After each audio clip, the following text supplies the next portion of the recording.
Salve, salve, torcida brasileira, muito boa noite!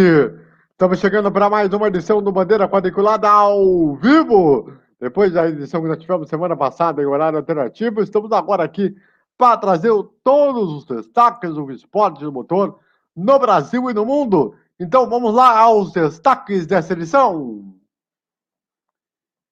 Morre Carlos Reutemann, um dos maiores ídolos do esporte argentino e que fez história da Fórmula 1 pelo país. Também tivemos a etapa da Fórmula E no Grand Prix de Nova York. Além disso, tivemos também a etapa da Stock Car em Cascavel, no Paraná. E também vamos ter aí a prévia e os palpites para o Grande Prêmio da Inglaterra, que terá novidades importantes que daqui a pouco nós vamos explicar aqui no programa, que eu tenho certeza que vai dar uma confusão bastante grande para muita gente. Certo? Bom, vamos apresentar aqui os nossos convidados aqui do nosso programa de hoje, antes de dar os destaques iniciais de cada um, né? Começando aí com o Eduardo Couto. Tudo bem, Eduardo? Boa noite. E aí, galera, boa noite. Bom, fim de semana recheado com muito esporte para quem gosta, igual a gente que tá sempre aí acompanhando a parte esportiva. Programação boa, programação teve Copa América, teve final da Euro, teve muita corrida, teve corrida no sábado, teve corrida no domingo. Então, para quem acompanha esporte, foi realmente um fim de semana bastante recheado. Sempre destaque aí também para esses fins de semana recheados, a gente sabe o quanto que precisa e tá chegando, já tá chegando as 24 horas de Le Mans, o mês de agosto tá chegando, a gente já tá entrando aí na contagem regressiva.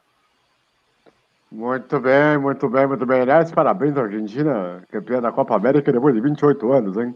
Abraço aos amigos e irmãos, hein? Que belo feito, hein? Vai ganhar em cima do Brasil. Meu caro Fernando Bodolazzo, seu destaque inicial, por favor, muito boa noite. Boa noite, pessoal. Boa noite a todo mundo ligado aqui no Bandeira Quadriculada. Bem lembrado pelo André, eu e o André, a gente fizemos o Brasil e a Argentina pela Copa América, né? Parabéns à Argentina, parabéns à Azzurra, nossa Itália ganhou a Eurocopa, sofrido nos pênaltis com um erro do queridíssimo Sancho, inclusive, que o André gosta bastante, né? E jogou no Borussia, não sei se... Mas, enfim... O destaque meu vai ficar por conta do George Russell, que nessa segunda-feira, boato fortíssimo, agora sim, parece que de gente da própria Mercedes, que está confirmando de que Russell já está fechado para o ano que vem na equipe alemã. Mais informações ao longo do nosso programa. Muito bem, né, Cabo? Agora vamos falar sobre isso aí, que é um rumor bastante forte, e tem colocado aí desde a semana passada, de quinta-feira para cá, o negócio está ficando muito forte, principalmente. Meu caro César Augusto, o seu destaque inicial, por favor.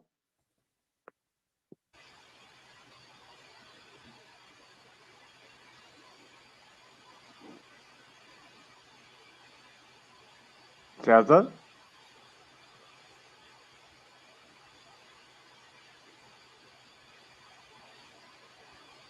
O César não está, né? Vamos lá, então. Vamos para o seguinte, está daqui para cá, que eu vou agora aproveitar aí para vocês olharem um recado bem importante, uma dica bem legal para vocês. Se liga aí.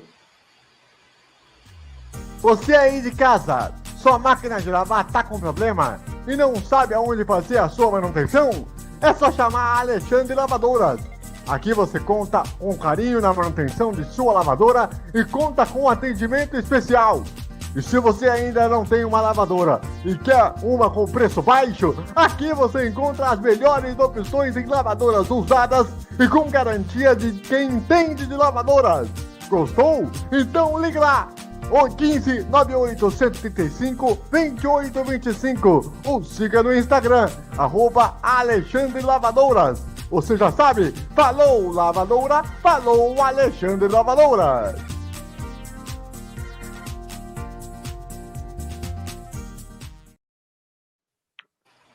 Muito bem, muito bem, muito bem, muito bem. Bom, é o seguinte, molecada, antes de a gente falar do assunto primeiro do programa, o César tá aí para dar o destaque inicial dele? Eu estava ocupado depois da longa discussão de vossas senhorias, eu estava entediado, eu fui sair fazer minhas coisas. Meu destaque é, seu Marco quer Russell, só que tem que liberar o diretor técnico da Red Bull para Aston Martin. Muito bem, muito bem, muito bem. O negócio é o seguinte, vamos falar então da morte de Carlos Reutemann, um dos maiores pilotos da história da Fórmula 1, principalmente da Argentina. Para quem é mais novo, né? Tem aquela história do Juan Manuel Fangio, que é o maior vencedor que era o maior vencedor da Fórmula 1 antes de Schumacher e Hamilton baterem, né? A marca, né, de 5 títulos mundiais. Depois o Schumacher chegou a 7, e o Hamilton também agora chegou aí a 7, né? E o Carlos Reutemann foi um piloto extremamente competitivo, correu na Brabham, correu também na Ferrari, chegou a disputar título mundial com o Nelson Piquet, né? Por muito pouco não foi campeão mundial.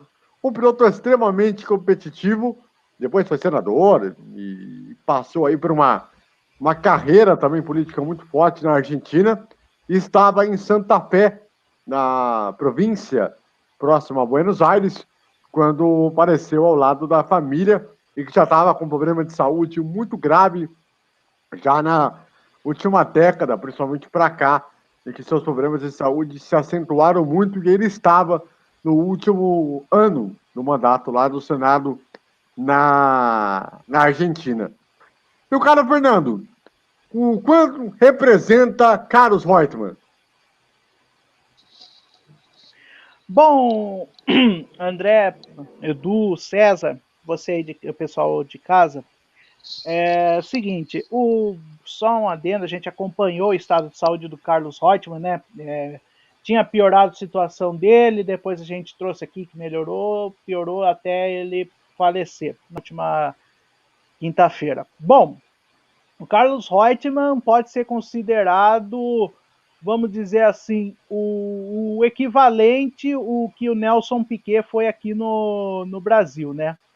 O Fangio foi o pioneiro de todos os tempos da Fórmula 1, Carlos Reutemann foi o sucessor direto do Fangio, né? Ele estreou muito bem na Fórmula 1 lá em 1971, se não me falha a memória, logo largando na pole position na prova inicial daquele campeonato, que foi na Argentina. Foi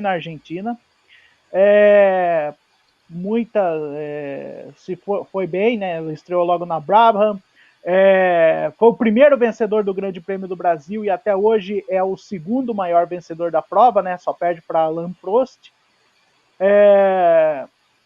Acho que é segundo e terceiro, porque agora estou me lembrando de Schumacher. Mas o Reutemann, ele tem uma peculiaridade, né? Ele não foi campeão mundial, né? Ele bateu na trave 3 vezes, né? Ele foi terceiro colocado nos campeonatos de 75, né, com a Brabham, 77 com a Ferrari e 81 ele foi vice-campeão com a Williams, perdendo por 1 ponto o título para o Nelson Piquet, né? Que foi depois dessa corrida que ele soltou uma frase clássica dele, né? Perdi o campeonato para o garoto que limpou as rodas do meu carro, né? Porque o Nelson Piquet trabalhou como mecânico naquele Grande Prêmio de Brasília, prova extra-campeonato de 74. Carlos Reutemann, ele teve uma condição meio dúbia na Argentina, né? Porque ele foi tanto político, primeiro piloto, né? Um grande piloto, e depois um grande político, né? Pela província dele, que foi Santa Fé, né? Ele foi senador e governador, inclusive. Não, foi governador e senador. Foi governador e senador e quase foi cogitado para assumir a presidência da Argentina na crise de 2001. Não foi porque ele temia desagregação política. Ele era um dos poucos nomes com bom trânsito que era do peronismo no radicalismo argentino. Bom,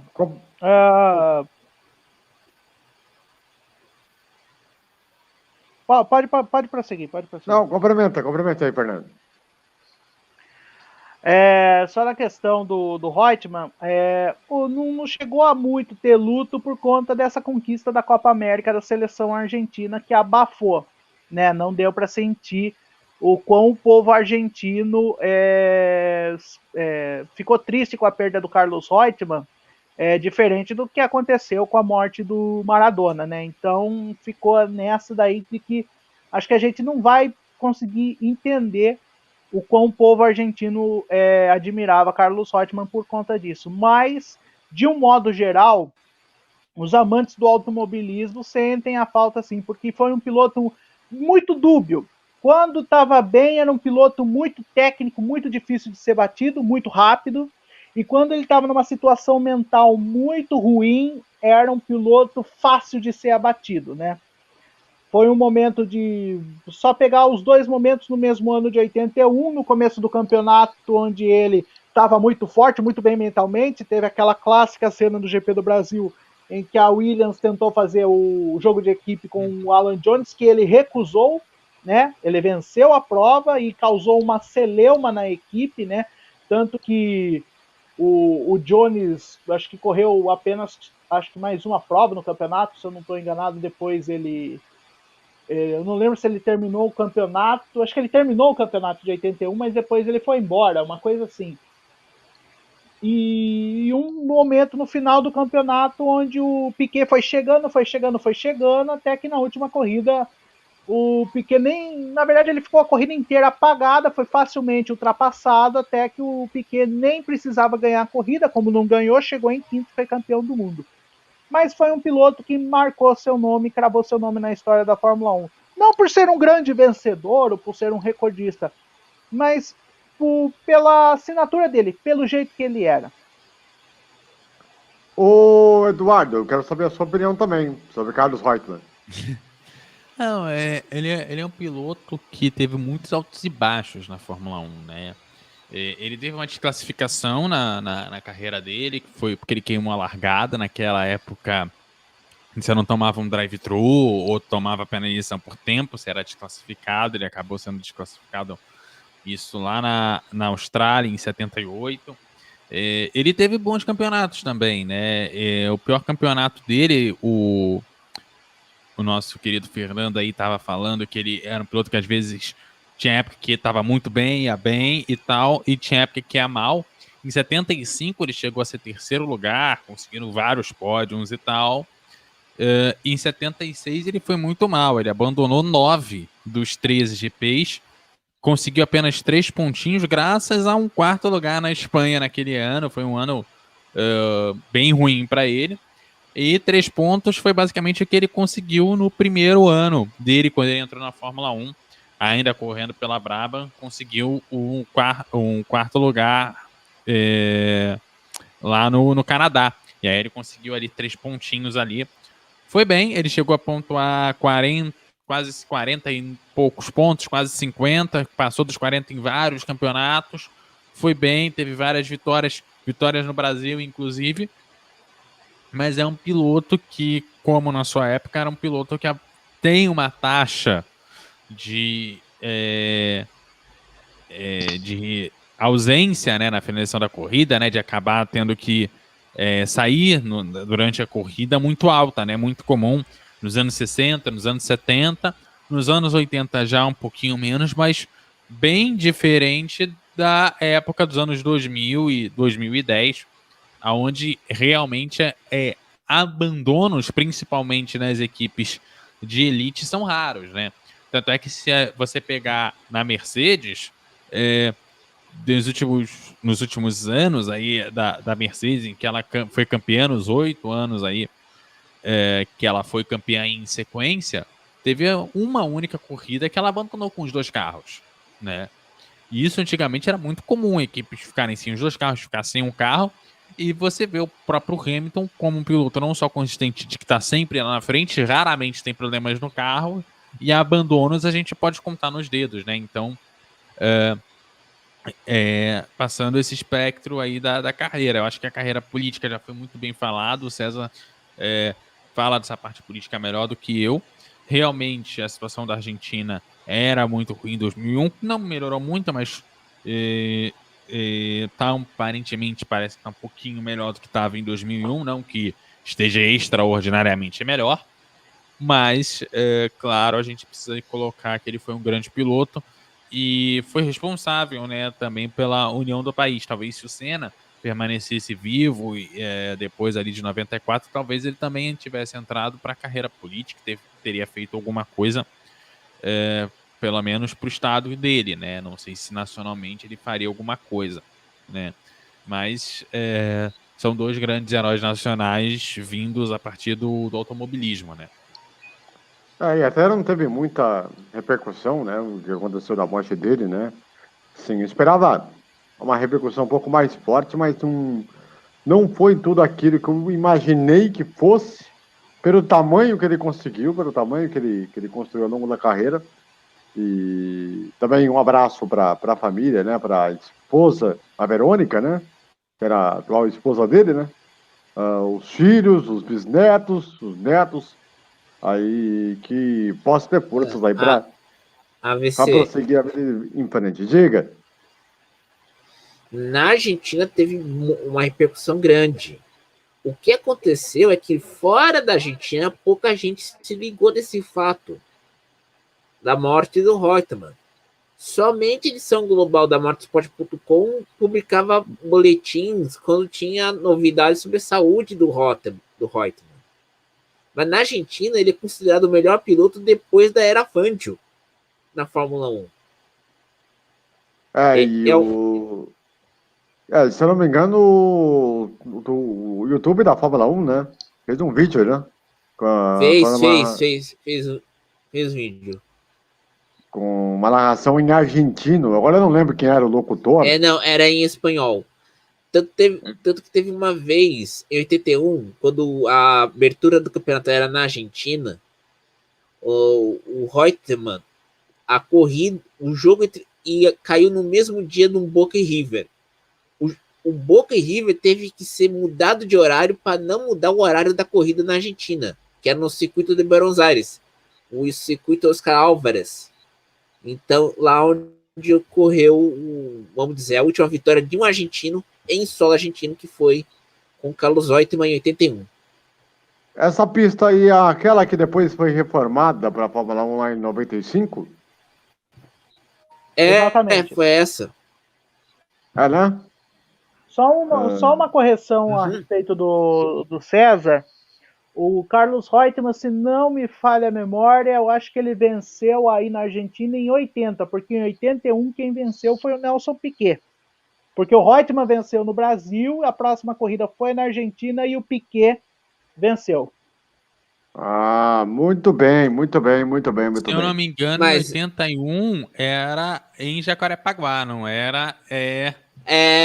Já era em Jacarepaguá. Interlagos, que foi nos anos 70 até o finalzinho ali, acho que 79 corre já em Jacarepaguá em teste.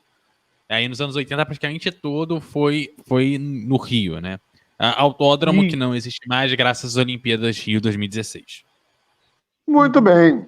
Bom, o negócio é o seguinte, voltando aí para 2021, para falar aí da etapa da Fórmula E, a rodada dupla no Wembley de Nova York, um dos circuitos mais fracos que eu já vejo na categoria. É um negócio horroroso para você ultrapassar. É um negócio assim absurdo. Como que me fizeram uma pista daquela, um traçado daquele, né? E duas corridas até medianas, até para falar a verdade. E que teve como, talvez, a grande ascensão, né? O nosso queridíssimo... Como é que chama ele? Que terminou em terceiro na primeira corrida. O Sam Bird ganhou a primeira, né? Isso. Sam Bird ganhou a primeira, o Wenger foi o segundo, né? E o de Graça foi o terceiro, né? Depois de muito tempo, ainda demorou para voltar no pódio. Diga-se de passagem. Aí na segunda, que foi no domingo, né? Se eu não me engano, quem ganhou foi o Genter, que é o suíço. Matias só não lembro quem Ginter, foi. alemão, rapaz. Então, esses nomes de suíço, alemão também. Só não lembro quem foi o segundo e quem foi o terceiro. E vamos colocar que foi um fim de semana bem complicado, porque teve Indy no domingo, salvo engano, teve Não, etapa. Indy nesse fim de semana não teve. Só vai ter só no começo de agosto. Fim de semana que vem teve estoque, que foi no mesmo horário, quase bateu ali no horário do Epix. A gente teve também alguma outra corrida lá europeia também no mesmo horário. Teve a NASCAR também. Teve Euro. Foi um fim de semana bem confuso, assim, para quem gosta de acompanhar. Esse Epix aí de Nova York ficou num horário bem ruim, principalmente que bateu com o horário da Euro, né? Pelo menos ali o horário de transmissão. Acho que o GP foi às 4 da tarde, ou foi o GP foi às 4 da tarde, às 5 da tarde. A primeira foi, se eu não me engano, 1 da tarde, no horário de Brasília. E a segunda, acho que foi lá por volta de 3, 4 horas, por aí. Então, e aí, bicho, é complicado, assim, tudo bem que tem quem gosta de futebol, quem gosta de automobilismo, gosta de automobilismo, mas tem a galera igual a gente que a gente acompanha um monte de coisa, né, e aí, bicho, foi um fim de semana bem complicado para quem gosta de automobilismo por conta desses horários. E aí eu mesmo acho que, assim, putz, no fim de semana que tem final de uma Libertadores, que tudo bem, mundialmente falando, nem é tão importante, principalmente porque esses eventos visam a parte europeia, mas a FIA, como entidade europeia, com muitas corridas vindas da Europa e tal, botar um GP junto da final da Euro, eu acho um tiro no pé, assim. Tem uma correção.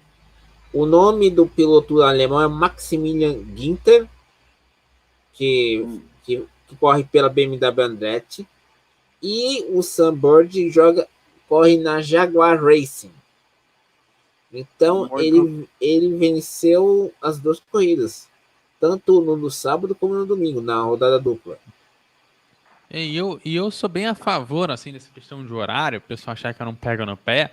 Eu sou a favor de repente, organizar a parada, porque eu super toparia, assim, tem um dia, você tem a Fórmula 1 ali de manhã, depois você entra tem um joguinho de futebol ali, um italiano, um espanhol, alguma coisa do gênero, ou sei lá, alguma coisa assim.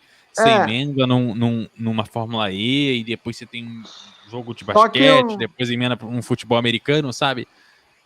Se você passando por vários esportes sem necessariamente um ficar batendo no outro, você ter um seguido do outro, assim, sabe? Eu acho que seria mais interessante, assim, pra gente acompanhar a parada, seria divertido. E você atende todo mundo, né? Não precisa ficar batendo um no outro. Tem espaço, tem slot pra todo mundo.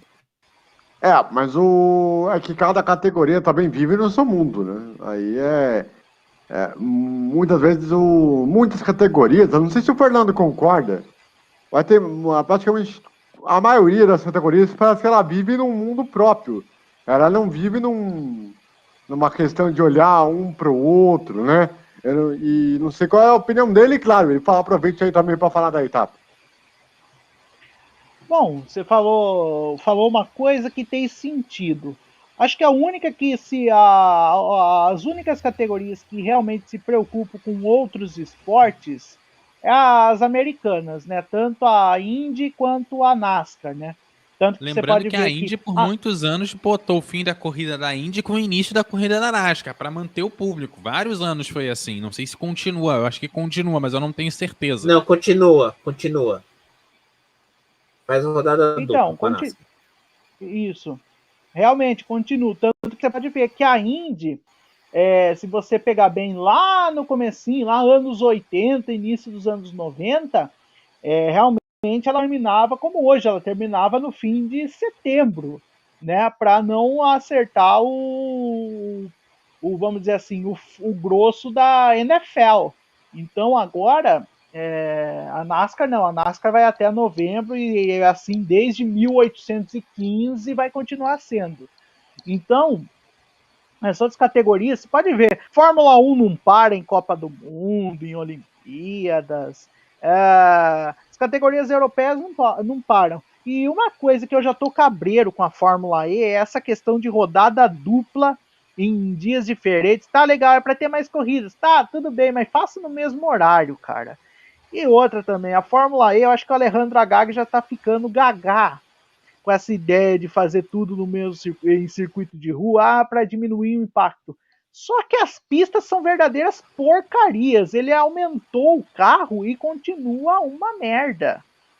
Entendeu? A gente viu no GP de Mônaco que o tamanho do carro influencia muito, porque a Fórmula E conseguiu fazer ultrapassagem em Mônaco, coisa que a gente não vê na Fórmula 1, né?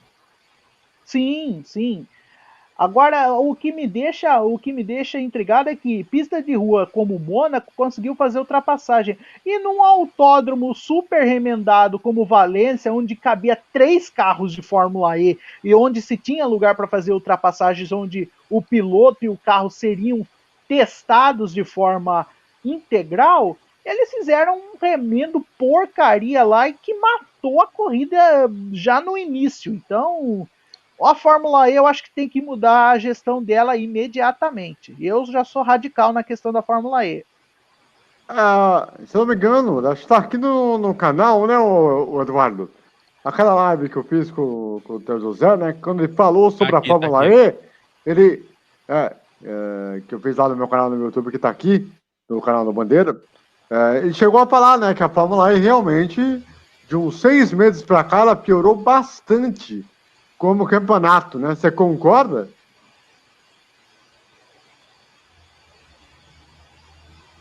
Vai lá, Fernando. Você, sou eu? Não, primeiro foi Edu. Eu queria deixar pro Fernando lá, porque, assim, assim, por a Fórmula E, eu nunca fui muito fã da Fórmula E, né? E eu gosto da proposta, só que eu prefiro ver uma adaptação para um motor híbrido ou para alguma outra tecnologia, não necessariamente elétrica, que polua menos. E eu prefiro ver isso em provas que mostram a resistência do carro e que a gente vê mais aplicações no mundo real. E eu esperava que a FIA trouxesse mais essa ideia nas pistas, por exemplo, do Endurance, Pro Endurance, para você botar nos carros GT e também nos protótipos. O que a gente vê é que nas corridas de Endurance, isso vem muito mais das montadoras e das equipes do que da gestora da categoria. E Exato. quando eu acho que deveria ser o contrário, já que ela quer defender isso, a Fórmula E me parece muito distante da realidade. É uma categoria que realmente tem crescido, tanto é que tem agora o rally elétrico lá. Só que me parece que você faz corridas muito pequenas. Até pouco tempo atrás se mudava de carro na Fórmula E, né? E me parece que o público que você está conquistando é o nicho do nicho, porque boa parte da galera que acompanha o automobilismo até acompanha um pouquinho a Fórmula E, porque muitas emissoras querem estar atreladas a esse tipo de ideia, né, de energia limpa e tal, muito mais atreladas à ideia do que a corrida em si. Me parece que aquela coisa que a ideia é muito boa, mas quando você executa não é tão legal.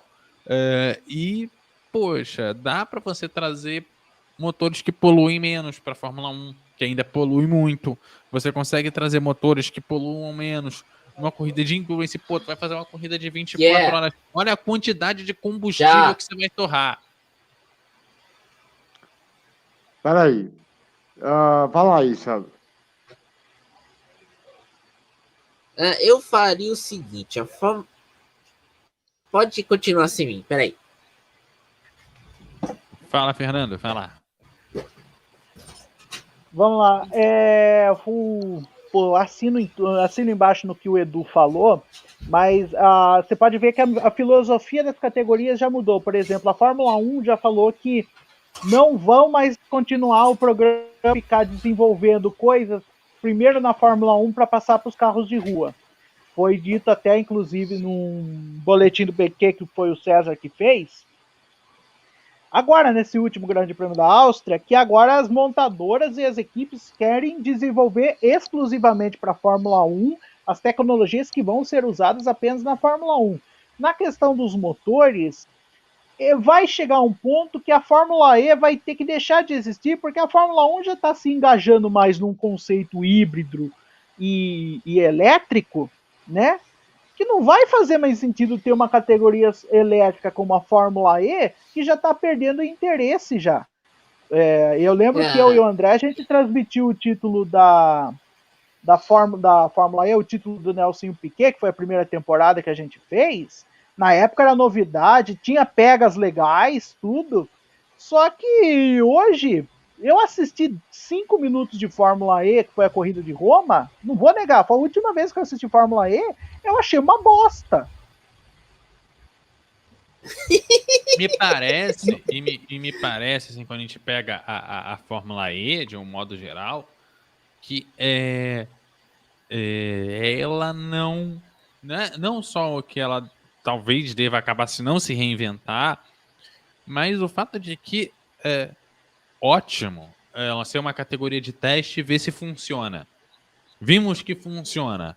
Agora que funciona, vamos aplicar as outras que já existem, que precisam chegar lá. E me parece que isso está sendo um problema, porque a entidade criou um tipo de evento esportivo que tem contratos, que ela precisa manter o interesse para que as pessoas vão até o circuito de rua, que não é o autódromo, né? É o circuito de rua, que as emissoras continuem comprando e renovando o contrato, e me parece que talvez vai chegar num ponto que ela vai precisar impedir o desenvolvimento das outras para manter a Fórmula E relevante, assim.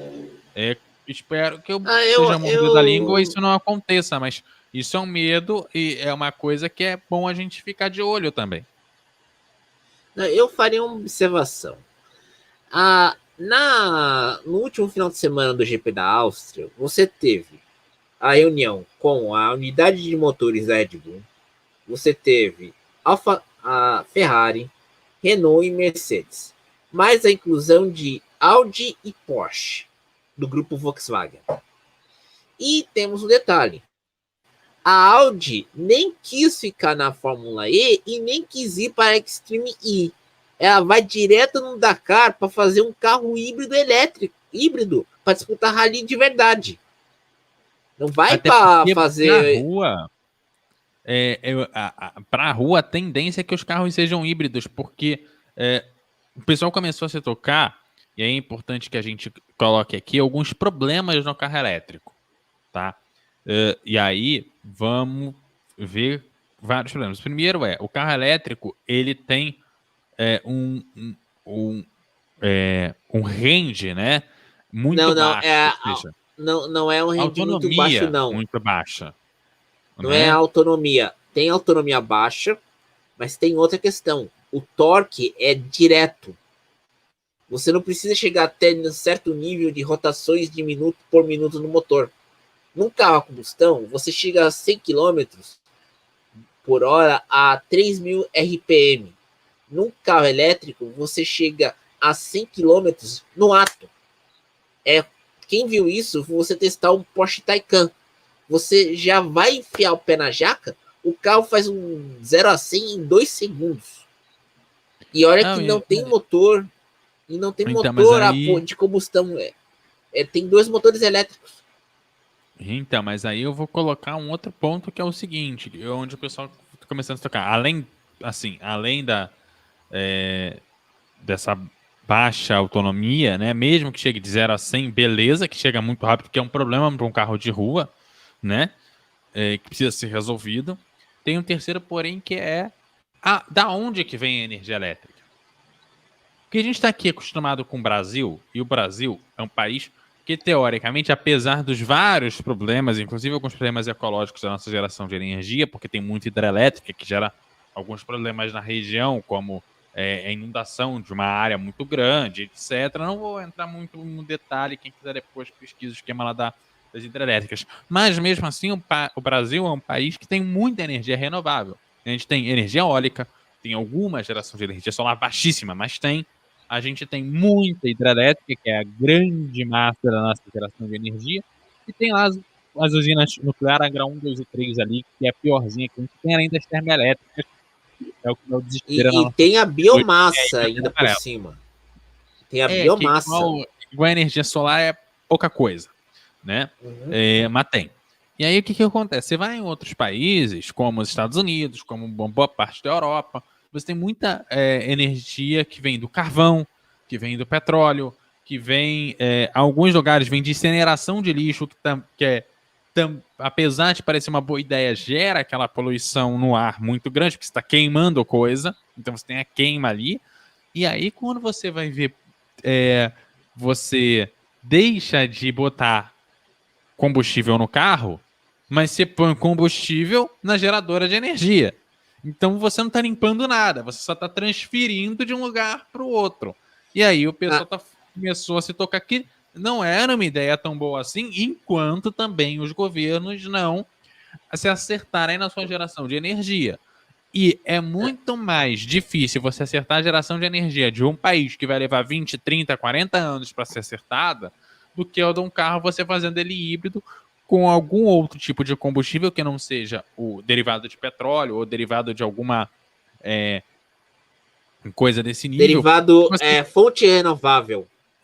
E você pensar em algum tipo de fonte renovável. É muito mais rápido do que você esperar 30, 40 anos, porque o carro, mesmo que você não mude a frota rapidamente, você já consegue entregar em 5, 10 anos carros que vão mudar a frota e você consegue fazer essa alteração em 20 anos, em vez de fazer essa alteração em 40, 50, 60 anos. É muito mais rápido. Fala, César. Tem uma observação. Na França, que 80% da energia é energia nuclear, já está se pensando em fazer energia nuclear a partir da fusão de partículas. Ou seja, a energia nuclear até vai ser renovável, porque não vai gerar tanto lixo atômico. Muito bem. E a França... Peraí, rapaz. E a França não tem tanta, vamos dizer assim, fonte de energia renovável. A única fonte que eles têm é energia nuclear. Então, apostando na fusão nuclear, que é muito lá. Vamos para estoque. Vamos lá. Vamos rapidamente falar da Stock Car aqui, para não deixar passar, antes que o povo também acaba me incomodando, né? Vamos lá. Ô, Fernando, seguinte, alguma atenção que nós tivemos importante na etapa lá no Paraná?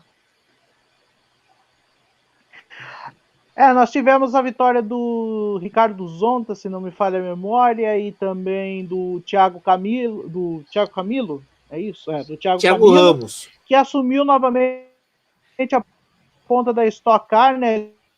Ele tem Thiago Ramos. Ele venceu Ele venceu e assumiu a liderança da Stock Car, né? A rodada dupla que teve em Cascavel. O Rubinho não foi bem dessa vez.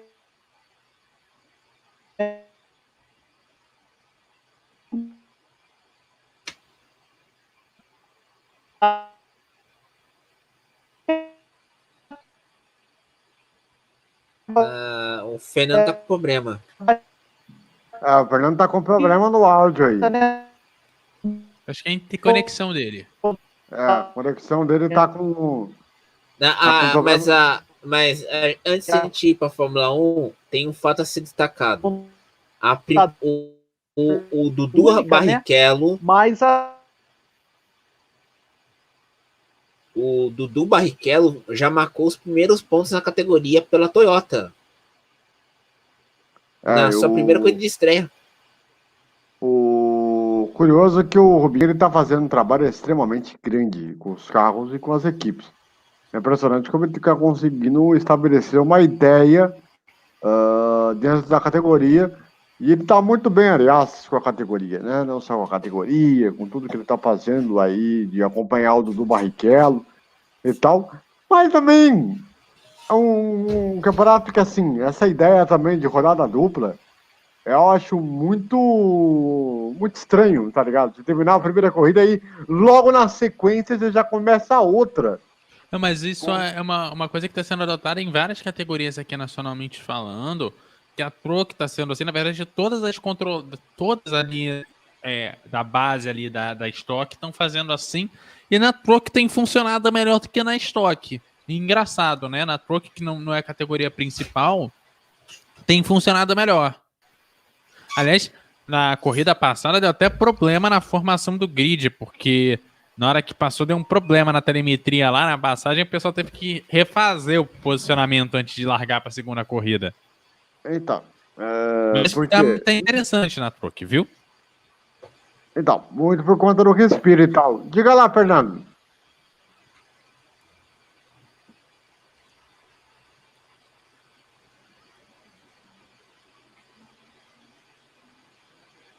Você nos ouve, Fala, Fernando? Opa, estou ouvindo agora. Deu uma queda aqui na conexão, mas agora eu tô...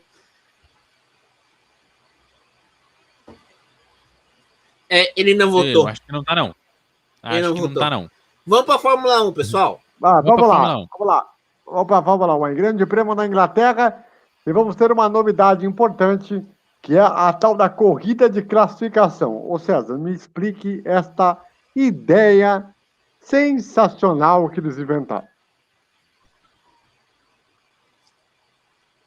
Simples. Na sexta-feira, você vai ter uma qualificação para a corrida de classificação. O grid está lá formado. Peraí, vai ter uma classificação para classificação. Peraí, já tô perdido. Você quer me interromper agora? Logo no clímax? Mas vamos lá. Como a ideia da genial FIA é ter uma classificação na sexta-feira, como tirando o treino livre 2, e aí, no sábado, ter lá o grid formadinho, bonitinho e tal, no sábado vai ser o seguinte: 30 minutos ou 100 quilômetros, que é um terço de uma corrida de 300 que dura 90 minutos. Se vai ser 100 quilômetros, se tiver safety car ou diabo 4, vai ser 30 minutos. Vai contar o tempo. Quem vencer a corrida e o resultado da corrida de 30 minutos no sábado vai ser o grid do domingo. Ou seja, se tiver, por exemplo, Hamilton primeiro, Verstappen segundo e Bottas em terceiro, vai ser o grid do domingo. E quem vencer a corrida no sábado vai ganhar 3 pontos. O segundo colocado, 2, e o terceiro, 1. E tem uma coisa... Então, César, é como se no sábado você tivesse uma corrida, desse uma bandeira vermelha e no domingo continuasse a corrida. Não, seria o seguinte: tem uma questão que vocês não levarem em consideração. Não terá pit stop. Não vai ter troca de pneu. Ou seja, se não vai ter bandeira vermelha, nada do tipo. Mas, no sábado, você vai correr os 2 carros. Vão lá, todos os 20 pilotos vão correr de gradear entre si. E quando terminar os 30 minutos de corrida, o resultado do sábado vai definir o grid de domingo. Entenderam? Entendi. Ou seja, a chance do Mazepin fazer com uma caquinha na corrida de classificação, ela é gigante. Porque se um carro bater... Exatamente. Né? Porque se um carro bater...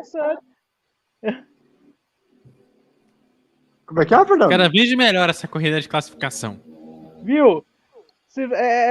Que nem o André falou, se o Mazepin bater, cara, vai ser mais interessante o público assistir a corrida do sábado e deixar a corrida de domingo pra televisão ficar sozinha.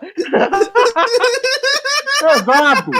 Ou seja, agora nós entendemos qual é a finalidade da corrida de classificação. É para o Mazepin bater, não correr a corrida no domingo para ficar mais agradável. Porque sábado, 12:30, horário de almoço, todo mundo vai estar ligado na televisão. Então, tipo, tudo pode Não, acontecer. o problema é quem vai bater no Mazepin, porque o Mazepin, se bater, é capaz de levar alguém. Imagina se ele leva um dos cabeças. Tem o Verstappen, tem o Hamilton, ou se ele leva um dos dois. Ó, a dor de cabeça. Olha, eu acho que é mais fácil que nem o seguinte. Eu acho mais fácil já transmitir só a corrida do sábado, que é meia hora, é 100 quilômetros, não vai ter pit stop, não vai ter parada para trocar pneu, vai ser os 20 caras no pega para capar. Eu acho que aí, cara, vão perceber que isso deve ser a verdadeira essência da Fórmula 1, cara. Todo mundo na mesma situação e vamos que vamos, cara. Todo mundo se matando na largada, como se estivesse jogando no Fórmula 1 2021 no online. Praticamente é isso que vai acontecer. Então vamos para o seguinte. Quer fazer o palpite para a corrida de classificação? Pô, vamos fazer. Vamos fazer, claro. Eu quero. Vai dar uma dor de cabeça. Eu acho interessante. Eu quero ver o que vai acontecer. Lembrando que essa é a primeira de 3 corridas desse formato de corrida de classificação. Entre elas, o Grande Prêmio de São Paulo. Que, né, a gente não vai ter ingressos melhor, teve ingressos vendidos.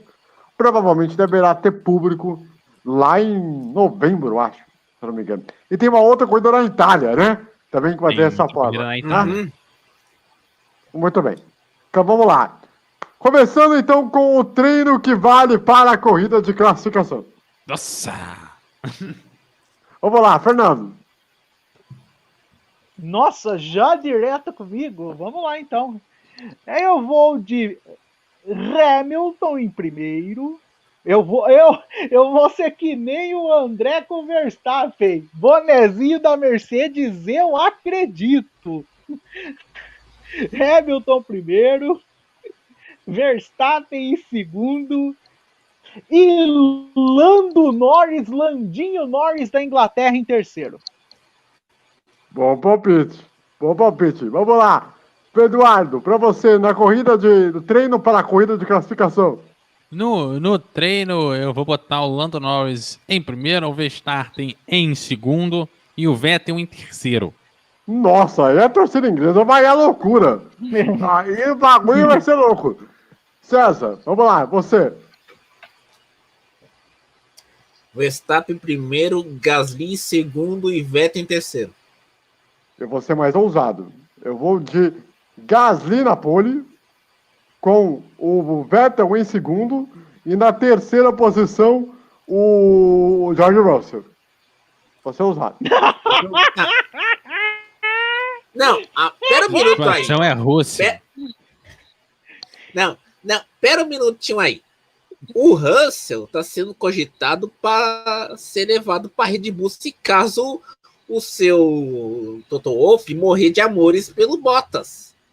Vocês não estão ligados? Mas eu já ouvi de bastidor no paddock de que a batata do nosso querido Bottas já tá nas últimas, viu?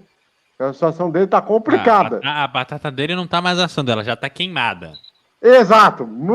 Obrigado. Então a situação do Bottas tá complicada. Então pode ser que o Russell acaba indo para a Mercedes. Dependendo do cenário do que vai acontecer aí com o Bottas. Aliás, a gente tem que explicar. O Toto Wolff já disse bem claro que só vai decidir sobre o segundo piloto no inverno, no hemisfério norte. Ou seja, janeiro e fevereiro do ano que vem. Isso. Bom, vamos lá. Então, vamos agora para o resultado da corrida de classificação. Fernando.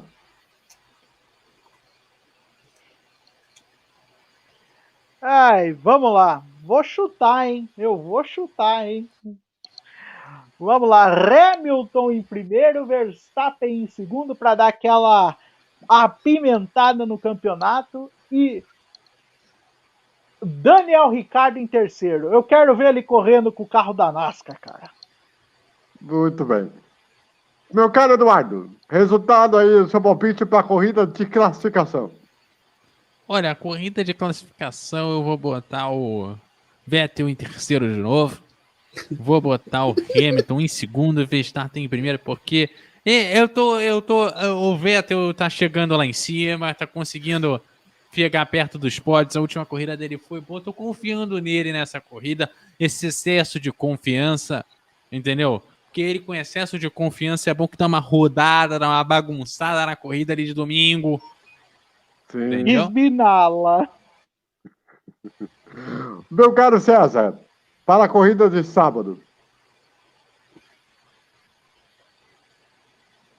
Verstappen em primeiro, Lando Norris em segundo e Ricciardo em terceiro. Olha, o Ricciardo tá tão mal na Mercedes, tá tão mal na McLaren, que até o André Assado, eu já disse hoje que ele tá desmotivado. Eu não sei se o Ricciardo tá dando aquele sorrisinho bonito pra câmera. Ele deve parar de ficar sendo zoeiro e focar no carro, pô.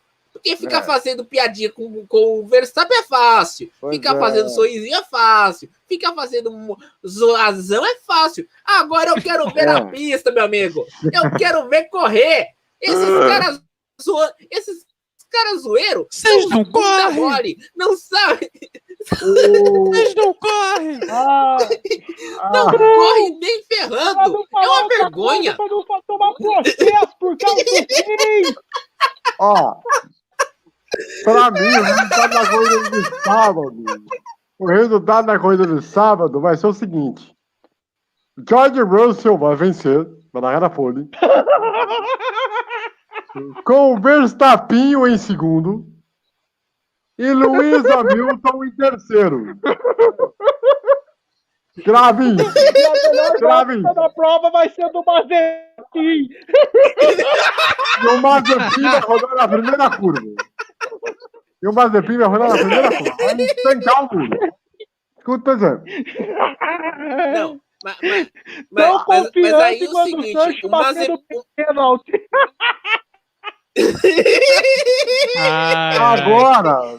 Agora que o bicho pega. A corrida do domingo. Fernando. Vai lá, Fernando. Se é pra esculachar, vamos lá.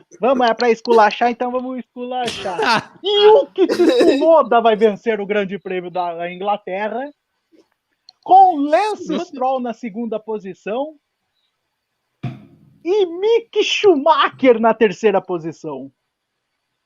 Cara, é ousado. Eduardo. Olha, eu vou botar...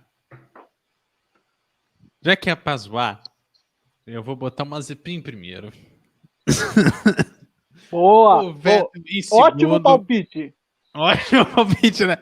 E o Bottas em terceiro.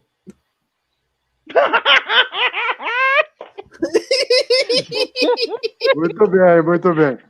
César, seu palpite eu vou dar para a corrida de domingo. 19,35 pro Bottas correr. Ai.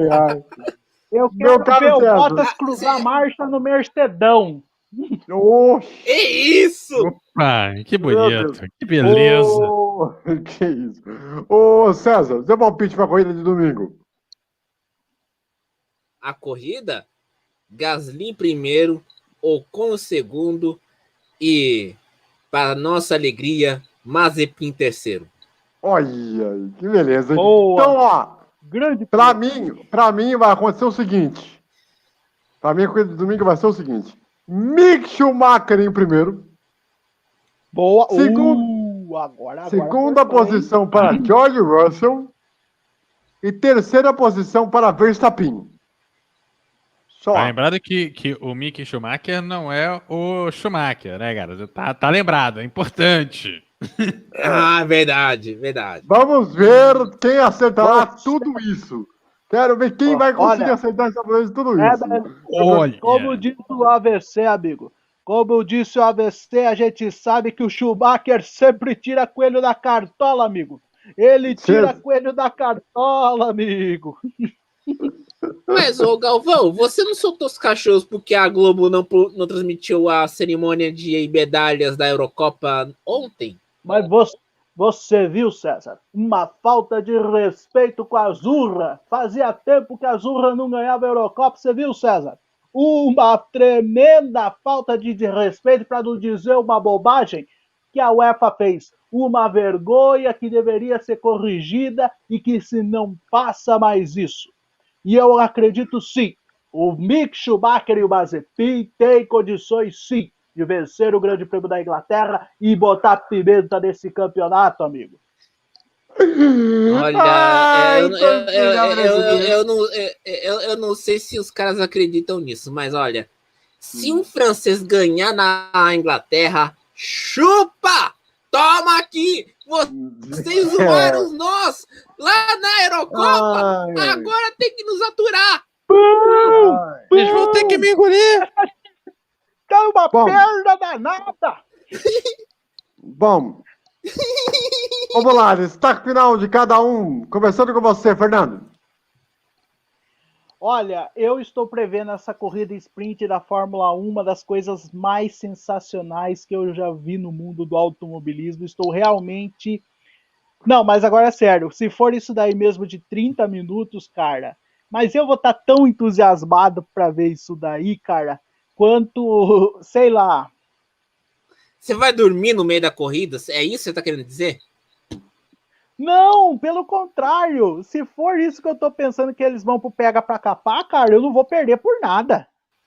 É esse o meu destaque, gente. Lembrando que os só horários... tem um outro destaque. Só um outro destaque só, antes de encerrar. Jayden Sancho perdeu a final e, com o rabo entre as pernas, decide ficar no Borussia Dortmund. Grande abraço, amigo. Só para lembrar os horários, né? A corrida de sábado da classificação será ao 12h30 e a corrida do domingo será às 11 horas da manhã, dos horários de Brasília. Deixa eu fazer uma pergunta, AVC. Qual é o horário do treino da corrida de classificação? A sessão de classificação da corrida de classificação, A corrida o treino da corrida de classificação, se eu não me engano, vai ser acho que 9 horas da manhã de sexta-feira. Se eu não me engano, vai ser esse horário. Olha só, bonito! A gente vai concorrer com a Ana Maria Braga, rapaz! Que beleza! Acorda, menino! Não, mas nem a Ana Maria Braga entra tão cedo. Mas... Até a Ana Maria Braga desistiu de fazer coisa antes das 9. Não, a corrida vai ser uma maravilha. Concorrer com a Ana Maria Braga e com o encontro da Fátima Bernardes. Eu acho que essa é uma coisa maravilhosa. Só para destacar que, se eu não me engano, às 11h45, se eu não me engano, vai ser a corrida da W Series, lá na Inglaterra, com a Bruna Tomazelli. Vamos ficar esperto aí, que vai ser importante para o campeonato. Eduardo Couto, seu destaque final, por favor. Olha, o meu destaque final vai para o final de semana, que tem Fórmula 1 com novidade, tem coisa pra caramba e... Bicho, eu quero saber o que a galera do Drive to Survive vai aprontar nesse fim de semana, entendeu? Eu também. O que deve dar de pano pra manga pra série não deve ser brincadeira, não. Pois é. Meu caro César, seu destaque final, por favor. Minha gente, se vocês não querem ver o seu Sérgio Maurício falando aquilo que aqueles apelidos de pilotos que vocês tanto odeiam, por favor, vejam a Sky Sports F1 e aprendam inglês. Esse é o meu destaque. A você em casa, em todo o Brasil, muito obrigado pela audiência, pela grande companhia. Semana que vem estaremos de volta às 8 horas da noite. Se inscreva no canal, ative o sininho para receber as notificações. Boa semana para todo mundo. Fique ligado nos nossos conteúdos do Grande Prêmio da Inglaterra, que vamos ter ao longo do final de semana. Um grande abraço e valeu!